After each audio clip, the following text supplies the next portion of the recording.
Let's set the scene. You're walking through a medieval city, the kind that always seems damp. The cobblestones are slick with last night's rain, or worse. A market square nearby smells like bruised pears, wet wool, and regret.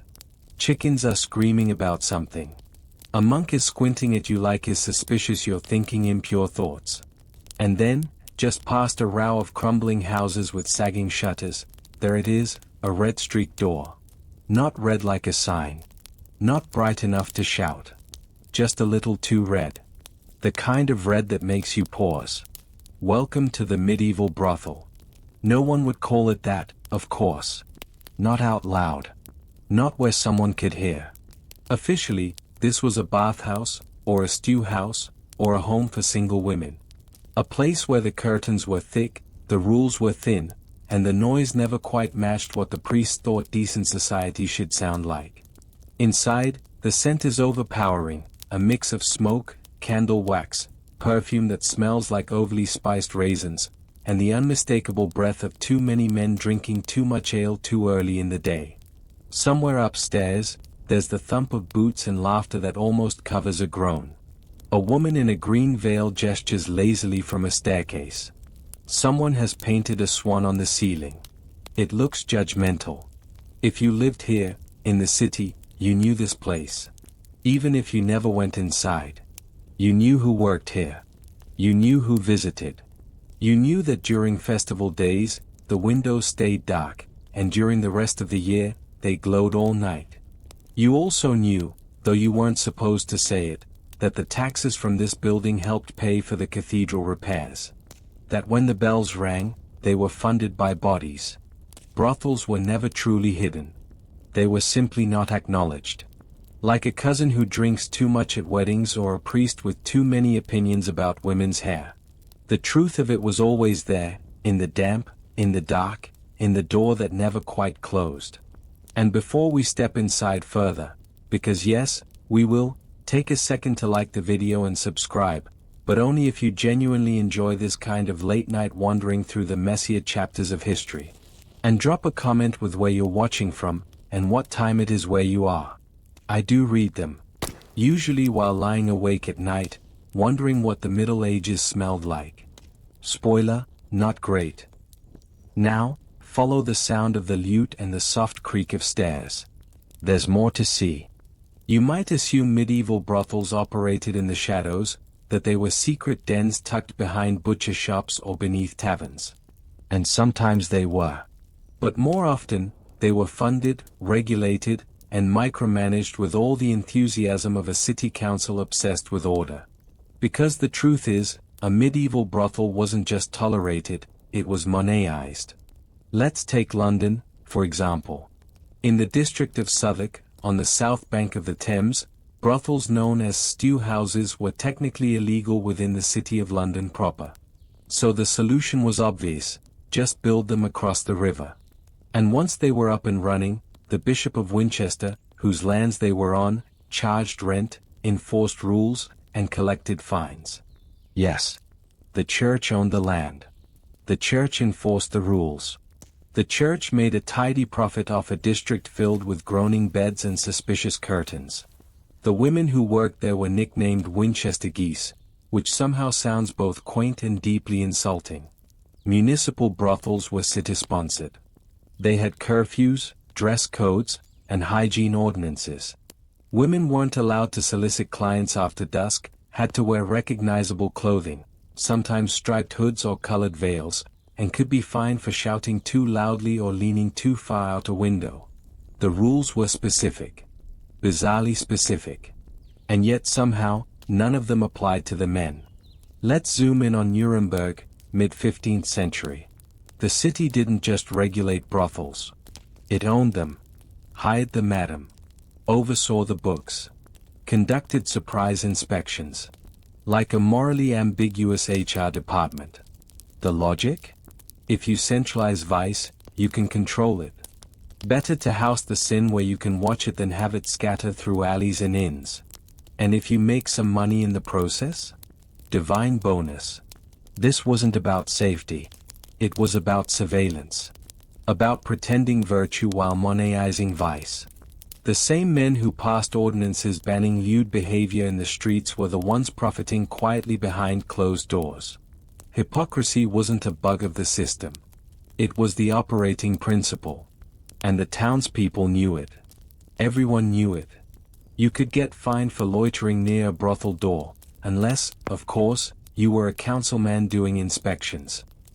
You could be whipped for working independently, unless you were registered with the city and paid your tax on time.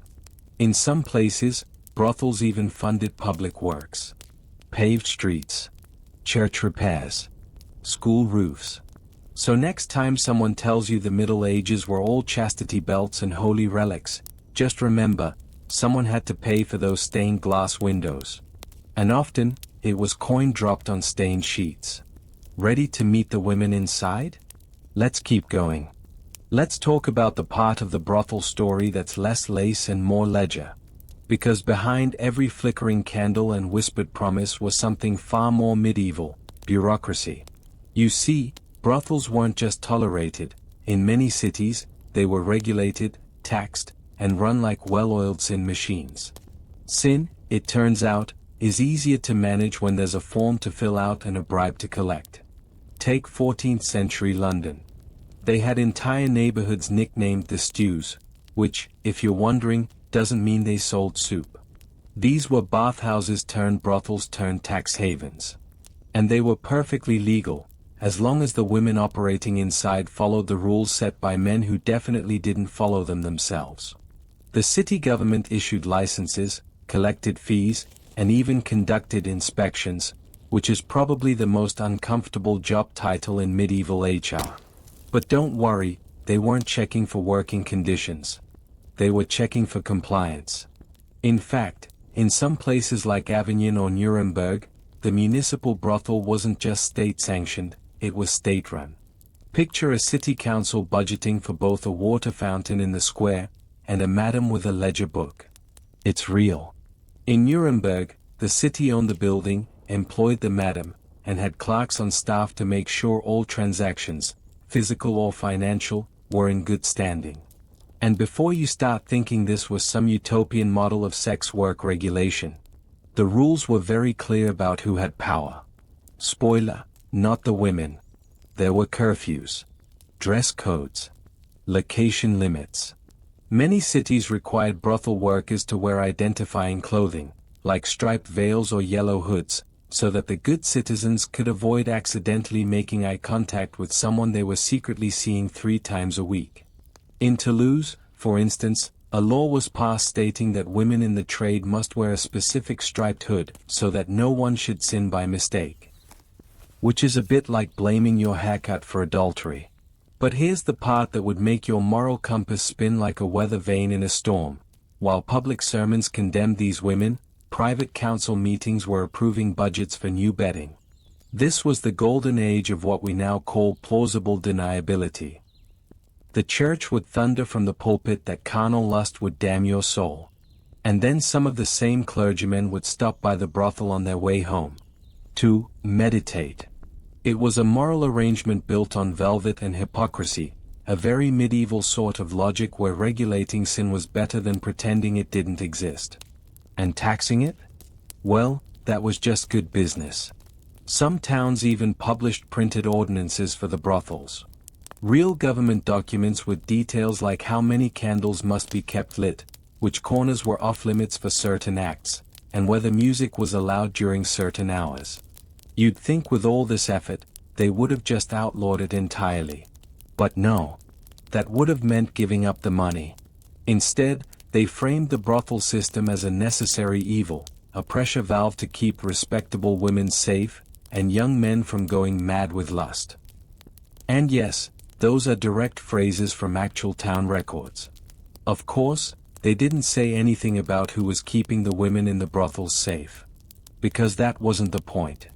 This was less about protection, and more about containment. The idea was simple: if you put all the sin in one place, maybe the rest of the city would stay pure. It's the same logic behind that one kitchen drawer where you put batteries, rubber bands, and all your deepest regrets. By regulating and localizing vice, City leaders could create the illusion of control, and cash in while doing it. Because at the end of the day, the brothel wasn't a scandal. It was an industry. One managed by men, cleaned by women, condemned from the pulpit, and subsidized through fines, taxes, and visits no one wrote down. You might think that the women working in medieval brothels were a single category: poor, powerless, and always exploited. But as with most things medieval, the truth is a little more complicated, and a lot more uncomfortable. Let's start with this. Very few of them chose the job in the way we might think of choice means today. There were no applications, no hiring bonuses, and certainly no career growth seminars. But that doesn't mean every story was the same. Some were sold into the trade as young girls, by fathers, husbands, even priests. Others fled abusive homes, or were orphaned by plague, or simply ran out of options in a world where women couldn't own property, vote, or walk unaccompanied in most places without suspicion. And a very small number, and yes, we have records of them, actively chose it. Not because they loved it, but because it paid. Because it gave them something resembling freedom. Because sometimes, a locked door behind you feels safer than an open one. And before you imagine anything remotely glamorous, don't. This wasn't the medieval version of Pretty Woman. It was more like a never-ending cycle of bad smells, worse clients, and a complete absence of anyone asking, "Are you okay?" Some of these women worked under madams who ran tight operations. Others were in chaotic stew houses with no supervision and no protection. Some earned enough to buy small luxuries, new shoes, hair combs, actual bread. Others owed more in rent to the brothel owner than they ever earned in coin. And then there were the ones who got pregnant. There's no delicate way to say this: the brothel wasn't designed for maternal leave. If you were lucky, your pregnancy was hidden long enough for you to save up a little coin. If you were unlucky, you worked until labor started, and then hoped the baby didn't cry loud enough to get you evicted. In some cities, brothel workers weren't even allowed to be buried in consecrated ground. Meaning when death finally arrived, through disease, childbirth, or something more violent, the church wouldn't claim them, and the town wouldn't remember them. They were erased before the dirt settled. Still, the picture isn't entirely hopeless. Within the walls of these brothels, women formed their own communities. They shared food. They shared painkillers. They watched each other's backs, not always, but more often than the city outside ever did. There's something quietly radical in that, in surviving together when the world pretended not to see you.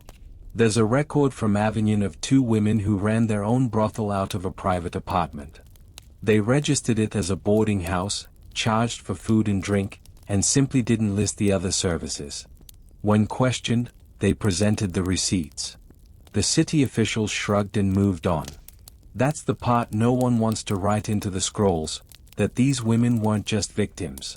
They were negotiators of impossible systems. They were smart, fast, and endlessly adaptive. They wore veils not because they were ashamed, but because the law required it, and they learned to weaponize that anonymity. And yes, there were madams, women who had aged out of the work and stayed behind to manage. Some were cruel. Some were protectors. Some were both.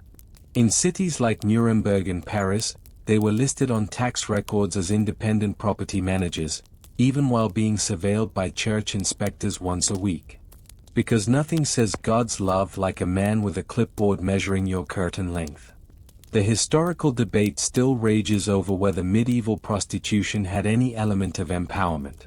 And the answer is, it depends. It depends on the decade, the city, the woman, and what you mean by power in a world where your body could be taxed, punished, or disappeared, depending on the mood of the men in charge. So when we ask, who worked there? The real answer is, every kind of woman. Smart ones. Scared ones.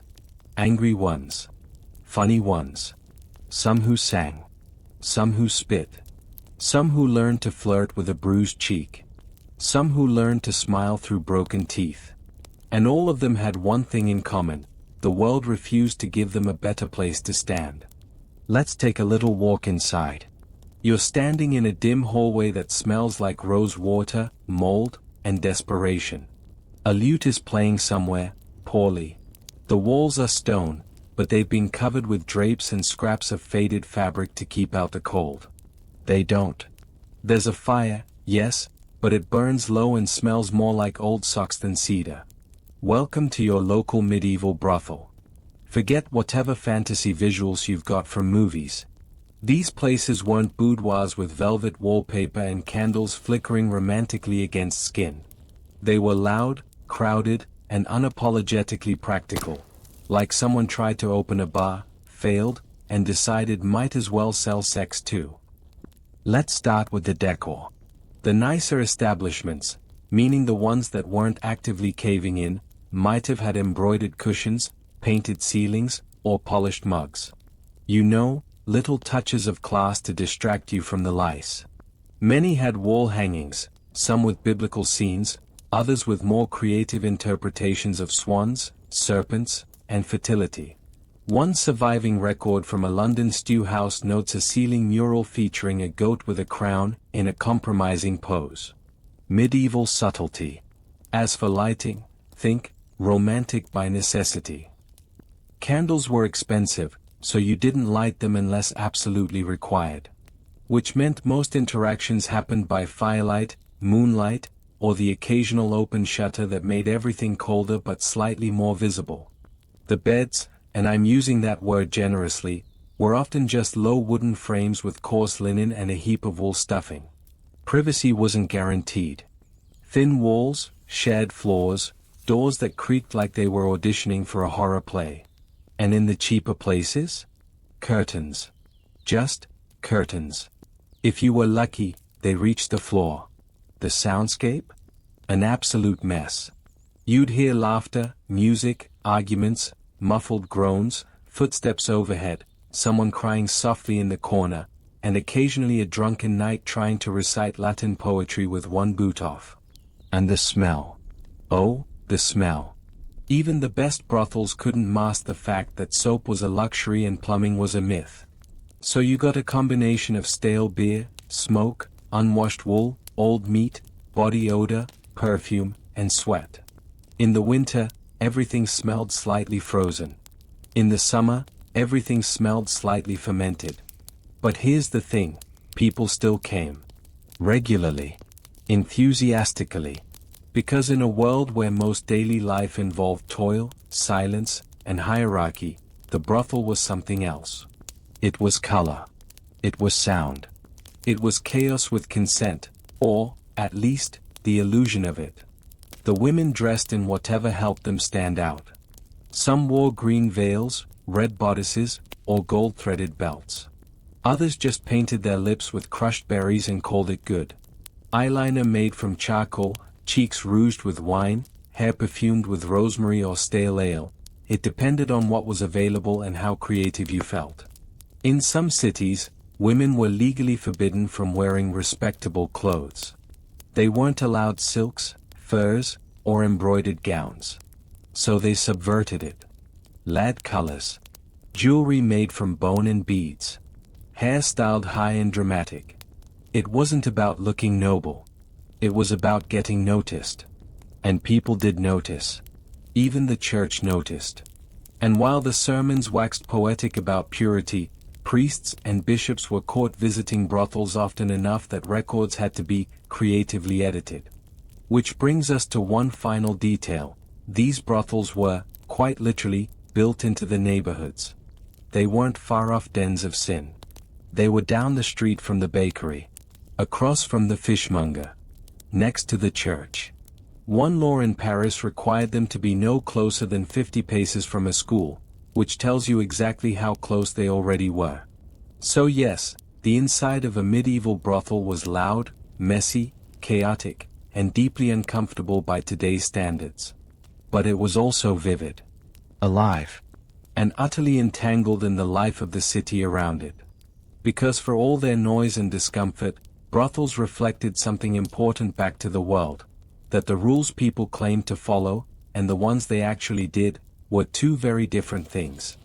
Now that we've tiptoed past the curtains and into the candlelit chaos of the brothel itself, let's turn around and take a look at who's just walked in the door. Because while the brothel workers are often the focus, and rightfully so, the real question is, who were the clients? Short answer? Everyone. Longer answer? Everyone, and no one admitted it. You had merchants, tired, boisterous, a few coins jingling in their pouches after a lucky trade.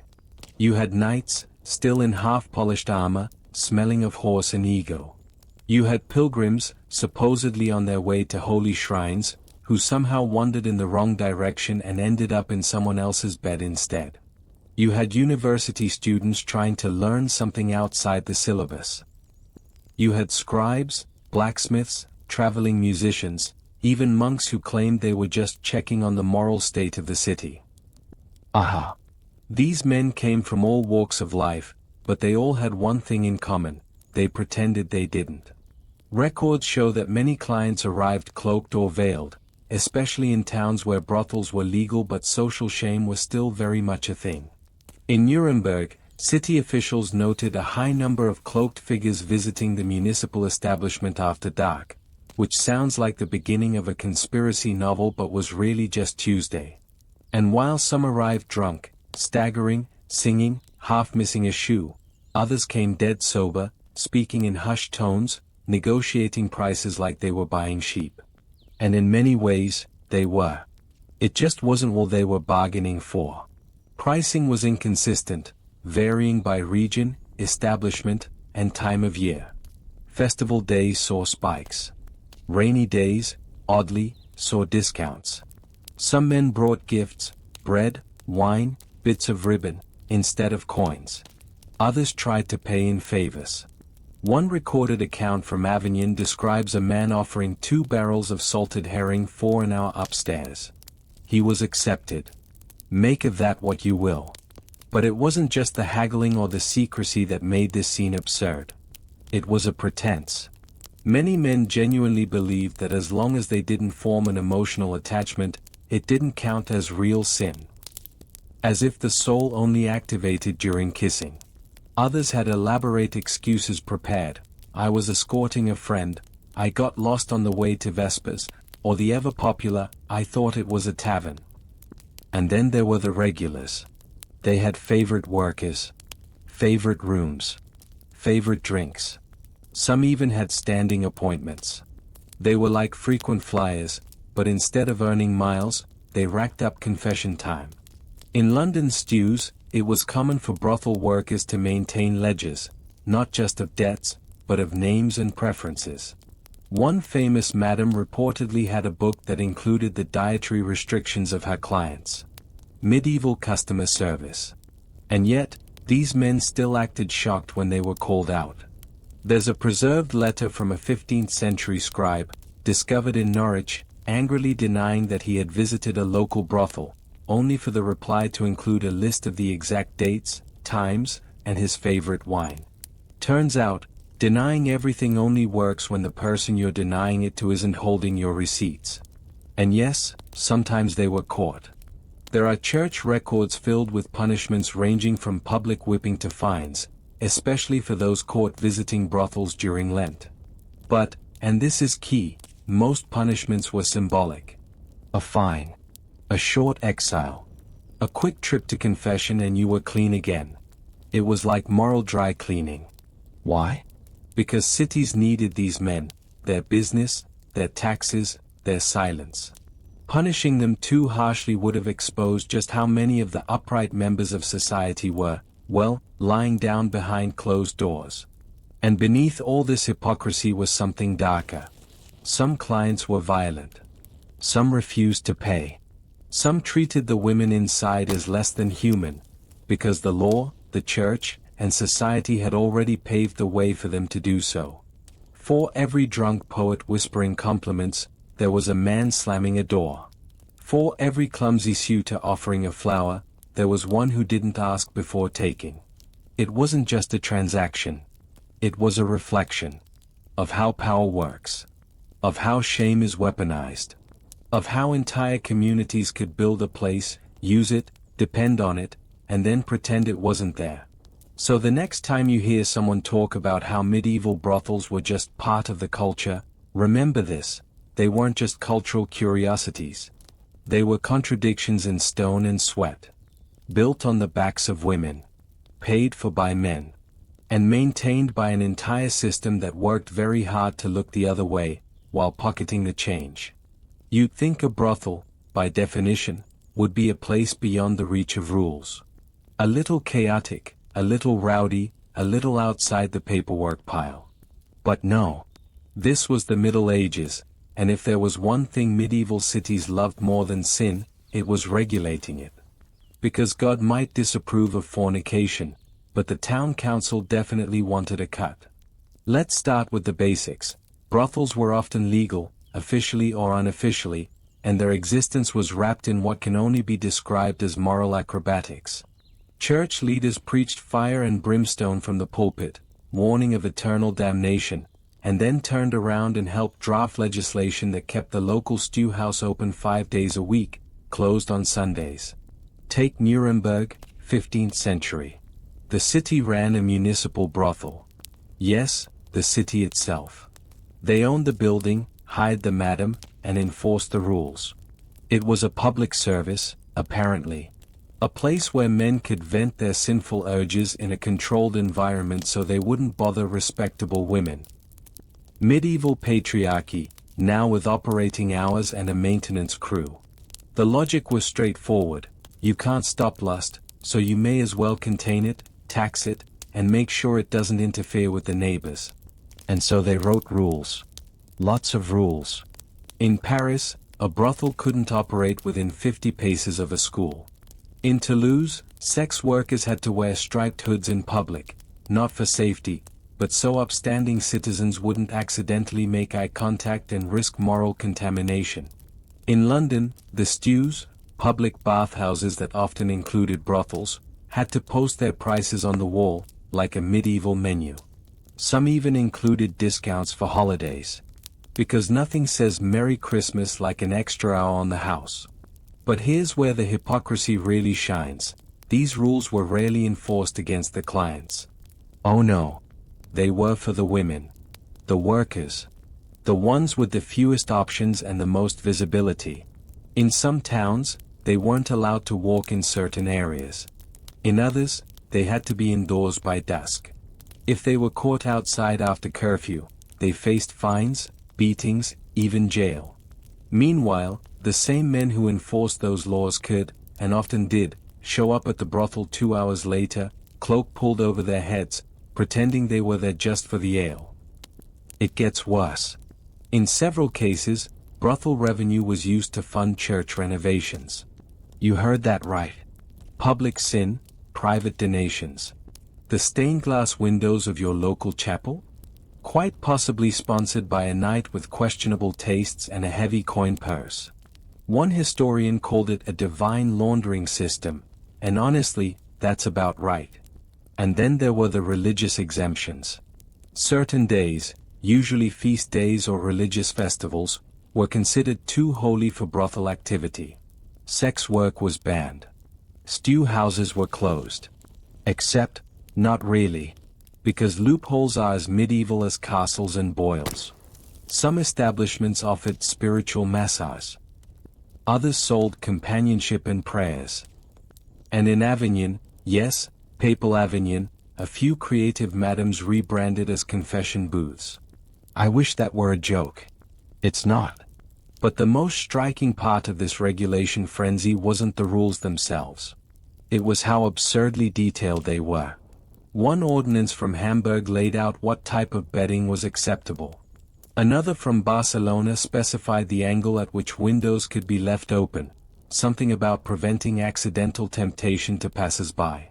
In London, there were arguments over whether workers could wear red or if that color was too close to royal fabric. I mean, God forbid a brothel worker be mistaken for nobility. But all of this, the stripes, the curfews, the veil laws, the taxes, wasn't about justice. It was about control.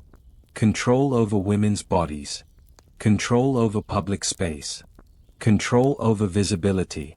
because the real fear wasn't sin.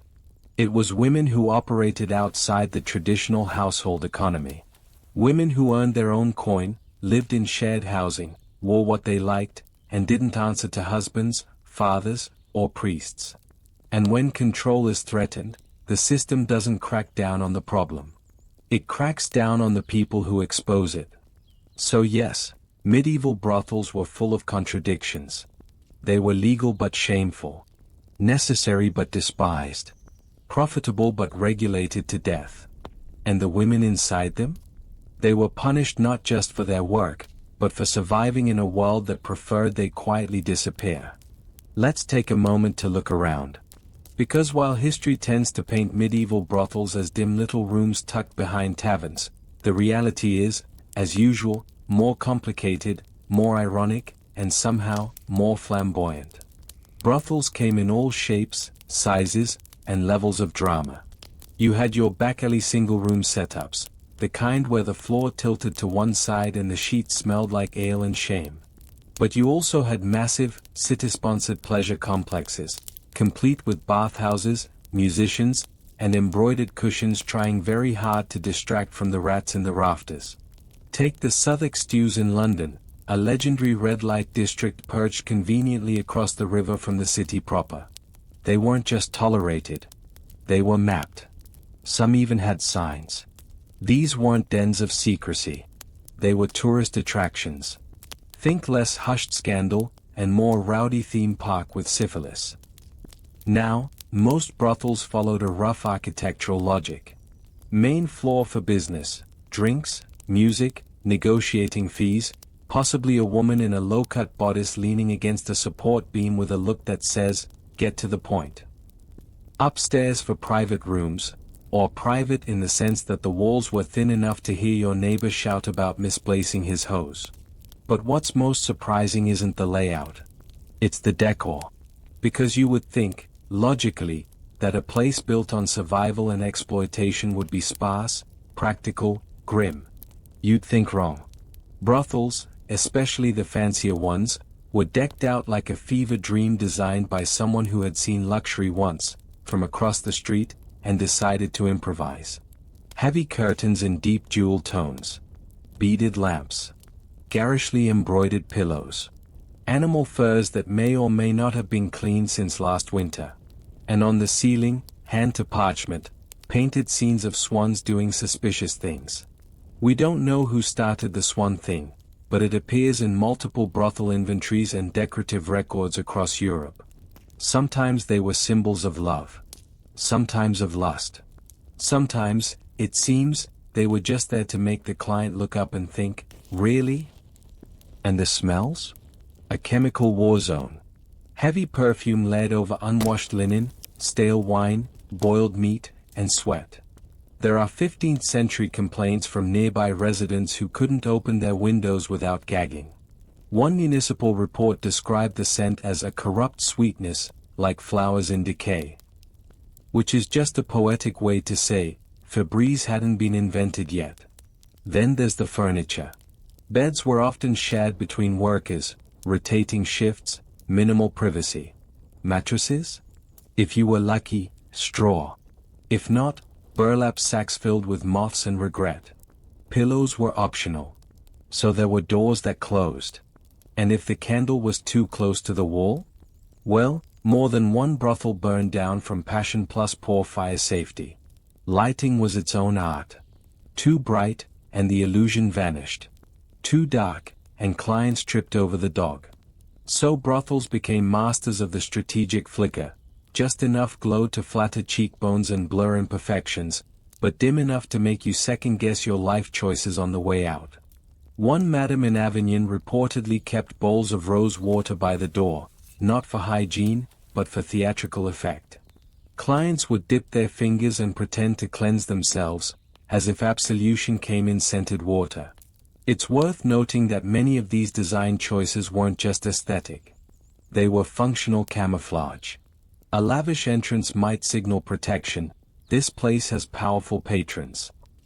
A certain color of drapery might indicate which days a worker was available. Painted ceilings and plush chairs weren't just for show. they distracted from the lack of privacy, security, and autonomy. And for the women working inside? The decor could be armor. A way to reclaim a little beauty in a system that offered very little kindness. Or at least make the place feel less like a cage and more like a performance. Because in many ways, that's what a brothel was, a stage, and the women inside were expected to play the role, alluring, available, agreeable, regardless of what they actually felt. The props didn't have to be perfect. They just had to help sell the illusion. So next time someone tells you medieval brothels were dark and dirty little places, remember this: sometimes they were. But sometimes, they were opulent and absurd, a chaos of velvet, oil lamps, painted birds, and poorly constructed staircases. And somewhere, underneath all of it, a woman lit a fire, adjusted a pillow, and got ready to perform, in a space designed not just for profit, but for deliberate distraction. Now that we've lit the lamps and fluffed the suspiciously damp cushions, let's talk about the people who actually worked inside these velvet-scented circus tents of hypocrisy. Because while brothels may have been colorful from the outside, all laughter and perfume and lute solos and questionable keys, the truth of who lived behind those walls was far less playful. Brothel workers, depending on the region, era, and social class, were known by many names: amouresses, public women, stew wives, solitary seekers, or just women without protection. Some were referred to by the euphemism of the day, single woman, which sounds polite, but was basically the medieval version of what we know, but we're not going to say it out loud. Most of them didn't choose this life because they woke up one day and thought, you know what sounds empowering? Fleas and judgment. Many had nowhere else to go. Some had fled abusive households. Others were widows without support. Many were sold into the trade, either by debt, marriage, or family desperation. And a few, a very few, chose it for the same reason anyone chooses a job with risks, because it paid. And compared to the alternatives? Working in a brothel could offer marginally more autonomy than being a servant, a laundress, or someone's fourth wife. Of course, autonomy in this case meant a shared room, fines for breaking curfew, and a madam who may or may not have your best interests at heart. But the image we're sold, of the sexy, laughing, corset-clad temptress sashaying through the tavern with coins in her garter, is mostly fantasy. The real women behind those doors were tired, sore, hungry, emotionally frayed, and constantly navigating a system that saw them as disposable. And yet, they endured. They made jokes. They built alliances. They learned how to read clients, how to time negotiations, how to hide money where no one could find it. Some became madams themselves, women who'd survived long enough to rise through the ranks, manage the books, and control who got in and out. It wasn't liberation, but it was power. Which, in a medieval city, was rare for a woman not attached to a husband's name. There were rules, of course, endless rules. Some cities mandated that brothel workers see a doctor weekly, though the definition of doctor was vague and often just meant someone who owned a stick and had opinions about phlegm. Others imposed fees, for bedding, for candles, for linen washing, which sometimes didn't happen, and for existing on a Tuesday. Some women worked under contract. Others were essentially indentured, bound to a madam through debt or coercion. Many operated under the terrifying principle of daily quotas, expected to see a certain number of clients per day to cover the cost of room, food, and kickbacks to the city. If they didn't meet the number, the debt rolled over. Sound familiar? That's because capitalism loves a head start, even in a corset. Pregnancy was a constant risk, and so were STIs, which, in the medieval world, were sometimes treated with mercury, wine baths, or prayers. Spoiler, none of those worked. Some brothels kept midwives on staff. Others sent women to nunneries to give birth in secret. A few babies were adopted. Most were not. But here's where it gets complicated. In some regions, these women held a strange kind of liminal status, both reviled and required. They weren't invited to feast days or festivals, but they were expected to contribute taxes to keep the city running. They couldn't testify in court, but their earnings could fund public infrastructure. They were forbidden from dressing like respectable women, but merchants and clergy alike came knocking after dark. Some towns even listed them by name in the city records, not to honor them, but to track their debts, their movements, and their compliance. And still, some found ways to carve out lives. They wrote notes. They kept tiny ledgers. They formed little unions of trust, sharing food, shielding one another from drunk patrons, swapping advice on which candles burned slowest and which clients tipped in bread. Because even in the most degrading circumstances, humans adapt. They resist. They survive. There are letters from medieval women in brothels asking for help, forgiveness, redemption. There are also petitions from former workers requesting permission to leave the trade and open a bakery. Some were granted. Some were ignored. A few women managed to marry out, often to clients, sometimes to widowers, but many stayed in the trade until they aged out of profitability. At which point, the options dwindled to near zero. There were no pensions. No retirement plans. No second acts. Just quiet exits. Forgotten names. A pile of linens that would be used again the next night. And that's what makes the history of brothel workers both haunting and oddly noble. They held up a system designed to break them, while managing to maintain scraps of dignity, solidarity, and self in a world where they were constantly being sold. So next time someone paints the Middle Ages as chivalrous, pure, or honor-bound, remind them that right behind the church, around the corner from the butcher, past the cobbler's stall and the rat pile, there was a woman counting coins with sore legs and a sharp tongue, trying to make it to morning. Let's now turn to the men who walked through those heavy, low-slung brothel doors, usually after dark, usually pretending they weren't regulars, and almost always carrying the emotional range of a turnip. Because while the women inside these places were complicated, survivors, strategists, pawns, players, the clients were often, well, less so. They came from every walk of medieval life. Merchants, soldiers, pilgrims, scribes, bakers with extra coin, knights with fewer morals, monks who got lost on the way to prayer, bishops who swore they were there for pastoral outreach. And what did they want? That's where it gets messy. Yes, there was sex, obviously. But there was also company, laughter, touch, the illusion of power, or maybe the freedom to not perform it for a few hours. Sometimes they wanted someone to talk to. Sometimes they wanted someone to not talk at all. It turns out that even in the 14th century, men were bad at processing their feelings, so they outsourced it. For a price. Some brought gifts, cheap jewelry, soft bread, a poem someone else wrote. Others brought wine, disease, and emotional damage. The full spectrum of medieval masculinity. In Nuremberg, municipal records show that one city-owned brothel kept logs of repeat clients, which is basically the Middle Ages version of a punch card loyalty program. 5 visits, and you got a 6th drink free.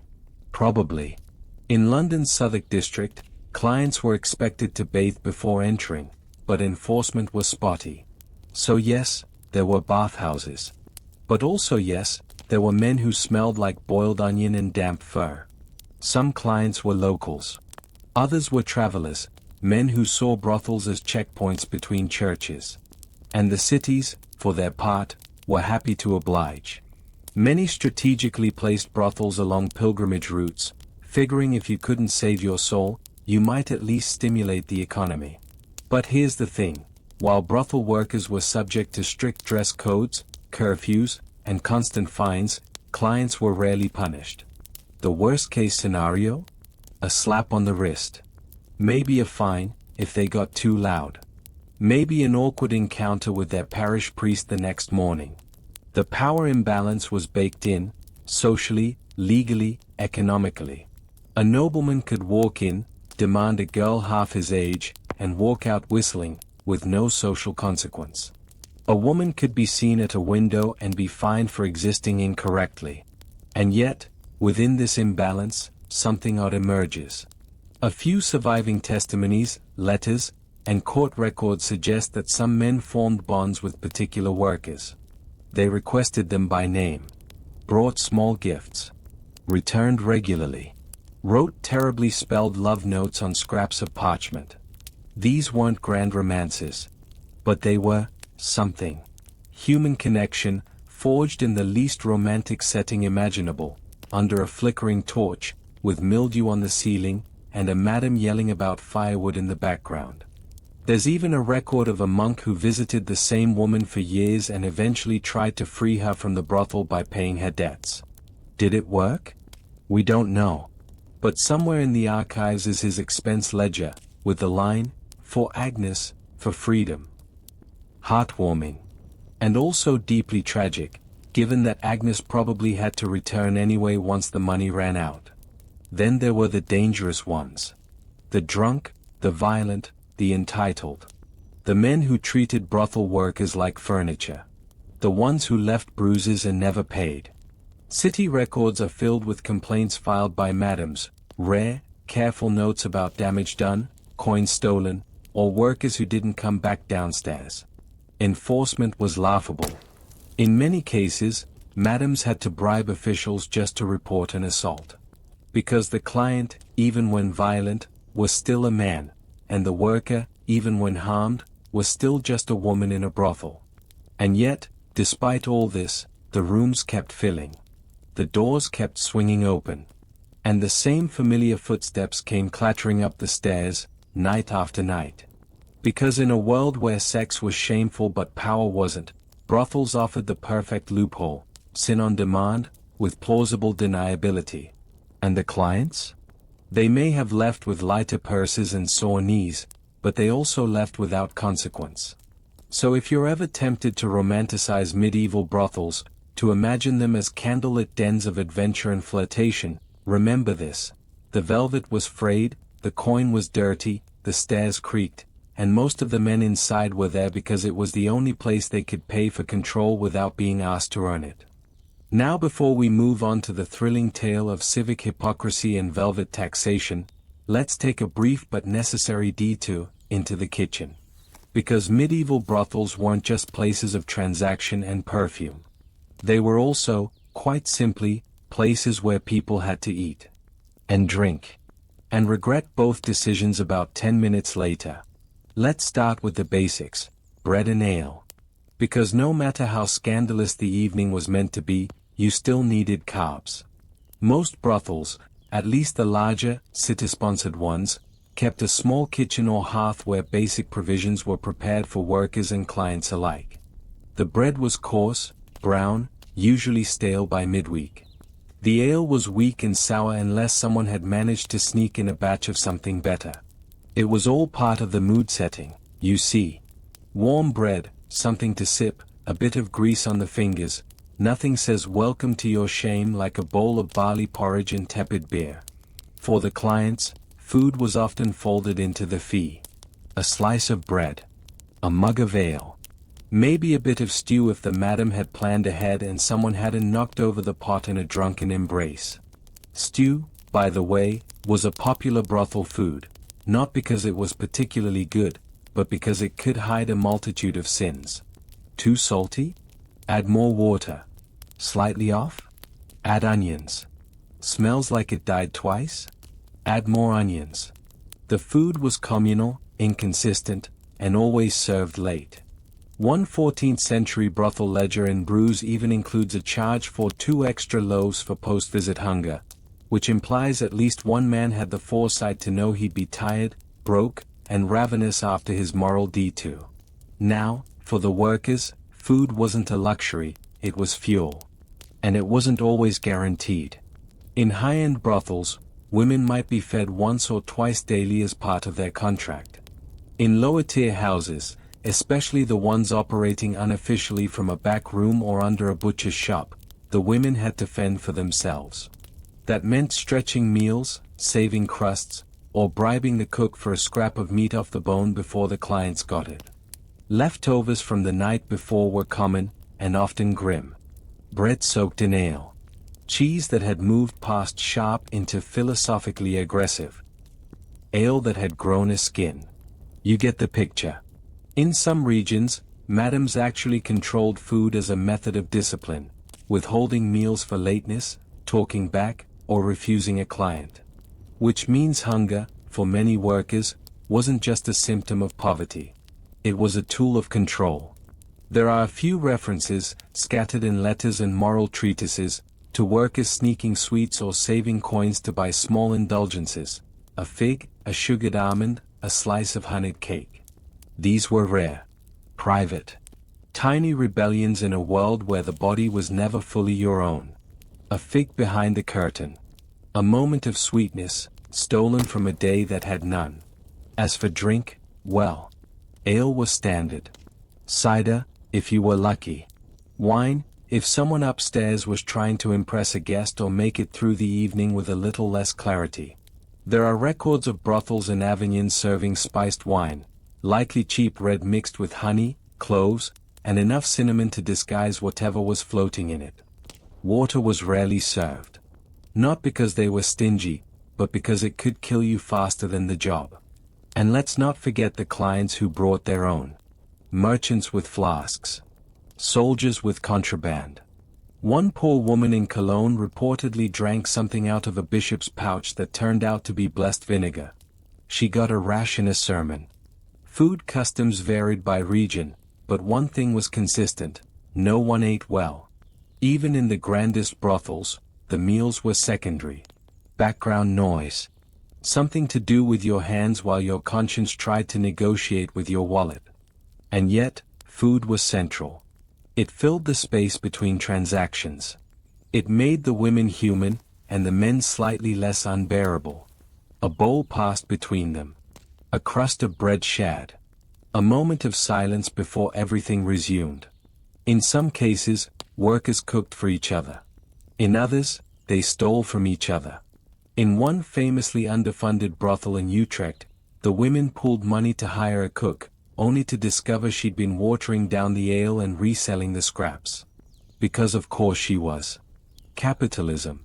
So next time you picture a medieval brothel, don't just imagine lace and lanterns. Picture a chipped bowl of greasy stew, a wooden mug of flat ale, a shared loaf, a growling stomach. That, more than anything else, was the taste of survival. If you've made it this far, congratulations.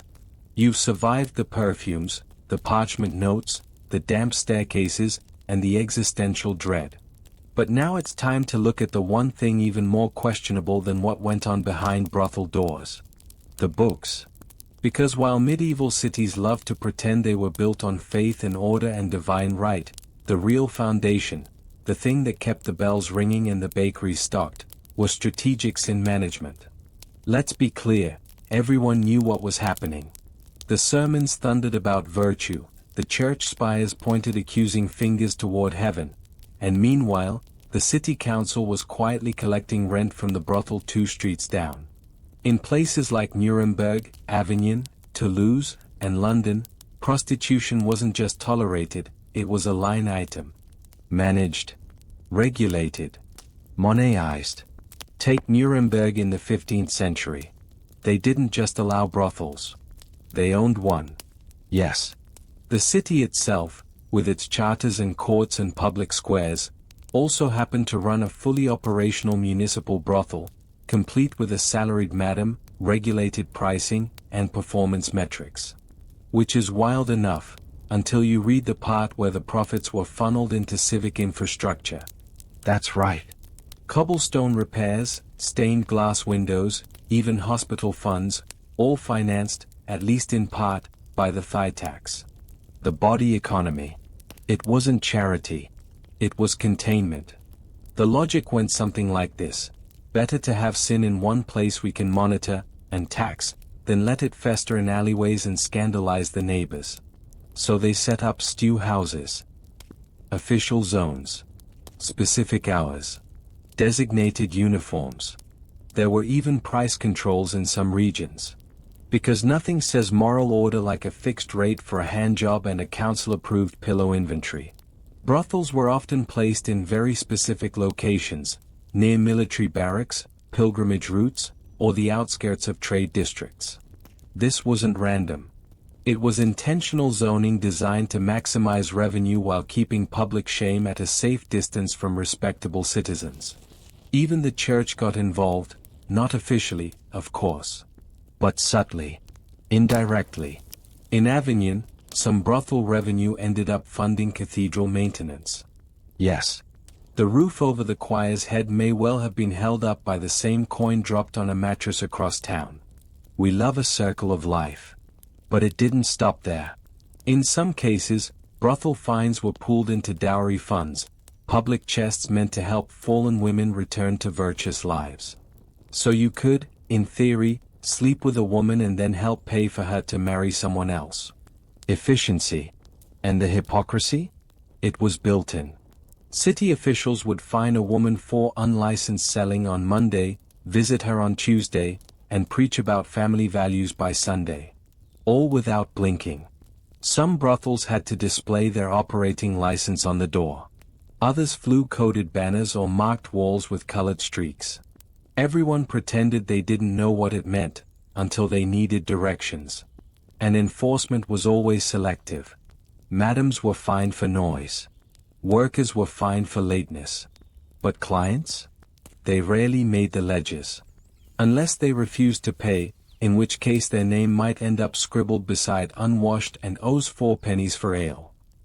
Records from London's Southwark district show dozens of ordinances, banning brothel workers from wearing certain colors, from riding horses, from eating at public inns.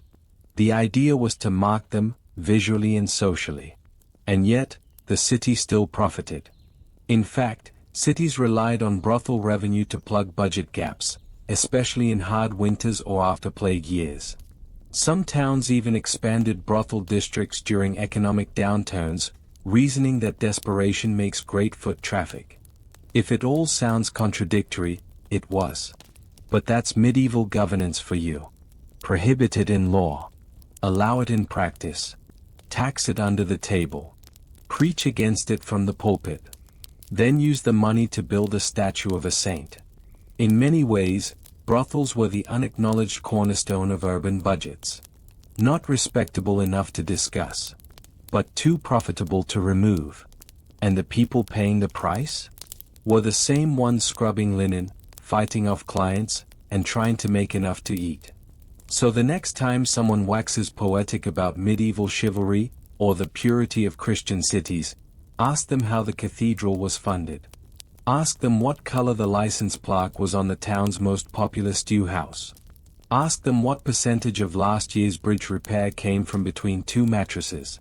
Because if there's one thing history teaches us, it's that moral clarity has always had a price tag. And it's usually tucked into someone else's garter. By early morning, the chaos had melted into quiet. The fire, if there was one, had burned low to charcoal. The perfume that tried so hard to mask things the night before had surrendered, now replaced by damp linen, cooled sweat, and whatever was fermenting in the corner tankard. A few women, still half-laced, barefoot, and blinking, made their way downstairs in search of leftover bread or the cider cup someone forgot to take back to the kitchen.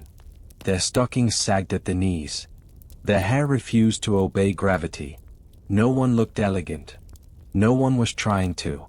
The clients, of course, were long gone. Back to their daily respectability, to their counting houses, to the barracks, to prayer. The same men who slurred poetry and wept over their mothers a few hours ago now walked past the cathedral as if nothing had happened. And the brothel, this institution that wasn't supposed to exist, that everyone swore they didn't visit, remained. Quiet, crooked, badly ventilated. Still there. Still necessary. Because as long as the city needed taxes, and men needed control, and women had nowhere safer to go, the doors would stay open. At least until dusk. When the candles would be lit again. When the curtains would flutter. When the whole story would start over. So that's what really went on in medieval brothels. It wasn't romantic. It wasn't glamorous. It was survival, soaked in perfume, hypocrisy, and an uncomfortable amount of velvet. And the women inside? They were sharper, braver, and more enduring than most of the men who came knocking. Thanks for staying with me tonight. And if you're still listening, from bed, or the bath, or somewhere quiet, I hope you're okay. Because sometimes, looking at the past can feel like looking straight into a cracked mirror. If you'd like more slow, honest stories like this one, about the women history forgot, go ahead and subscribe. And if you want to say hi, let me know in the comments what time it is where you are. I always love knowing who's out there, still awake. This script was written by Clara Finch. Because women's stories always deserve a soul. Good night.